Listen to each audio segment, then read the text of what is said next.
Charlie Cushane here to do another truck camper mod. This time is a quick little fix to my RV involving the sewer dump and a little problem I have. So stay tuned as we fix it quickly.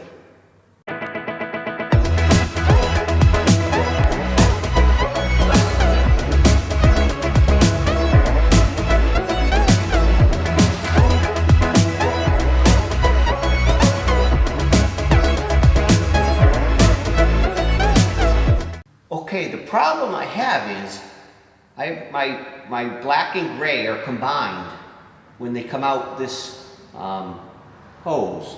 And a lot of times, after I go to a dump station and I dump the black and I dump the gray, and I let the gray drain as long as I possibly can, and there's almost no drips.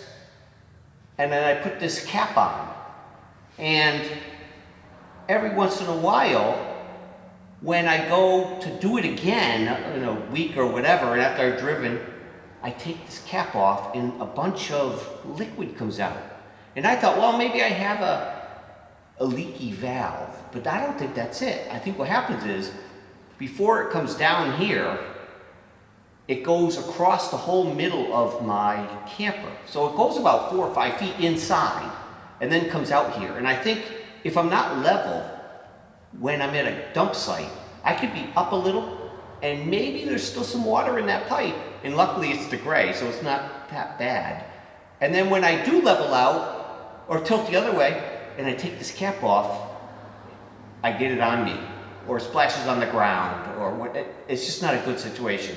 So today I'm putting this extra gate valve on right here, and what that'll do is it won't dump my tanks by itself, but once I have this on here, I can then just attach my sewer hose to this, and it'll make it much easier.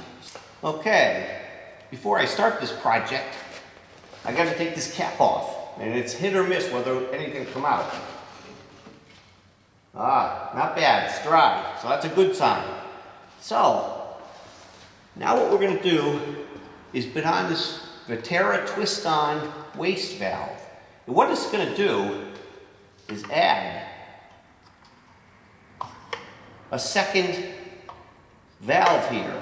So when I go to dump, I will open this, and then I'll open my regular valves from the inside, and everything should just dump. And when it's all done, I close this, and there's very little place for extra water to be, and if ever gets any extra in there, it'll just stay in here and my problem will be solved. But one thing I've heard with these valves, because see the spins, it allows you to aim it wherever you want, which is good, but when you put your sewer hose on to these little nubs, you can, in some instances, unhook it, and this should come right off, so we don't want that.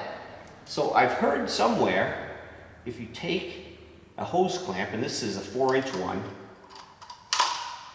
and you put it over these tabs, it will lock it on there. So that's what I'm gonna do. So the first thing, put this on. It does feel tight, so I'm gonna aim it where I want, right here, straight out. And then I'm going to take this clamp, put it over those tabs,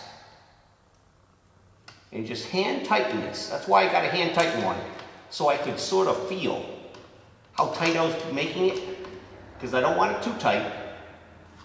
I want it just right.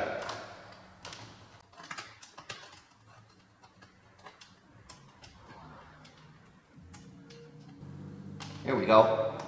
Oh, that's not going anywhere. It's nice and tight. So now I have my auxiliary valve, I guess you'd call it, and that'll stop any leaks. And then of course my cap that I had from before, this goes right back on. Perfect. Now it's a drip-free situation. Even if my other valves leak a little, this will stop it. And after I put my sewer hose on, I just pull this and away we go. Now another hidden side benefit. If my gray tank overfilled and I started seeing something in the tub, I could actually open my gray tank and fill down to here and drain that, so it gives you a little extra capacity in an emergency. So this is a win-win, and it's very easy and cheap to do. There's a link in the description for where I got this valve. Highly recommended. If you've enjoyed this video, please remember to like and subscribe for future videos.